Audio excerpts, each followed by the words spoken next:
जो सेवा जो विकास काम आज ओडिशा पई एवं देश पई भी से जहाँ देइचंती आज निश्चित भाव में ताहा आज ओडिशा विकास क्षेत्र में गोटे ओडिशा को आगको नेबा पई निश्चित भाव में बहुत शक्ति जोगेइछि एवं तांकर ये अमर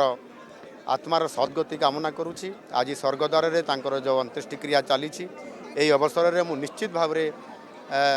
श्रद्धांजलि देवा सहित महाप्रभु जगन्नाथ निकट में प्रार्थना करुछि तांकर अमर आत्मा शांति लाभ करू।